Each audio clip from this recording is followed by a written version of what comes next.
C'est un moment fort pour ces engagés qui s'engagent dans l'armée de terre pour leur vie, pour leur carrière, leur vie professionnelle, mais aussi pour leur famille.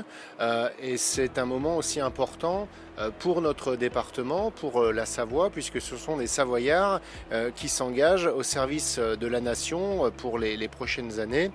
Ils vont être dispatchés dans les prochaines minutes à différents endroits de l'Hexagone dans des fonctions différentes. Et c'est très normal et légitime que le conseil départemental, les élus locaux de proximité, les élus savoyards, puissent leur rendre hommage et bien évidemment les remercier chaleureusement. Les jeunes qui viennent signer leur contrat, donc pour nous effectivement c'est quelque chose d'important car on a besoin de cette jeunesse pour alimenter les troupes et les différents régiments de l'armée de terre.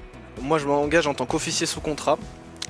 Encadrement, c'est-à-dire que moi je vais faire partie des chefs de section. En tout cas c'est dans 2 ans, après 2 années de formation, je serai chef de section, c'est chef d'une trentaine d'hommes, 20 à 30 hommes en régiment. C'est ce côté-là un peu social, le fait de connaître ces hommes, etc., de les commander, même de les mener au combat.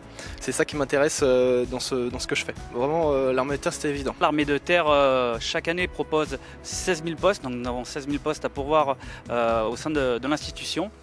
Dans différents domaines. Je pars dans le matériel en tant que mécanicien d'engins terrestres. Au tout début de mon engagement, je voulais partir dans les parachutistes. Et après, j'ai parlé avec des militaires durant mes phases d'essai et peu importe. Et au final, j'ai préféré partir dans les troupes de montagne parce que je suis savoyard. Moi, j'ai passé un bac en maintenance industrielle, donc dans la mécanique industrielle.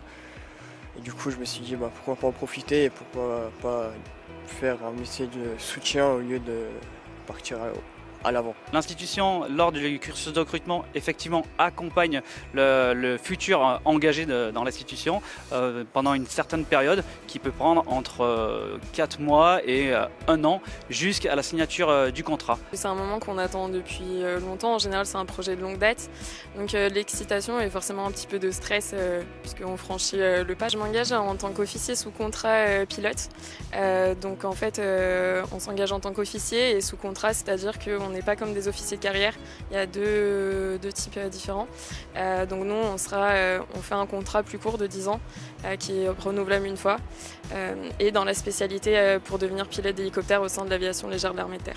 J'ai choisi l'armée de terre pour des questions des missions en fait qu'on exécutait au sein de l'aviation légère de l'armée de terre. J'ai une passion pour l'aéronautique depuis de très longues années et s'engager dans l'armée était aussi un projet de longue date puisque pour moi c'était fort de sens. Donc je souhaitais m'engager au travers en fait de ma passion pour l'aéronautique.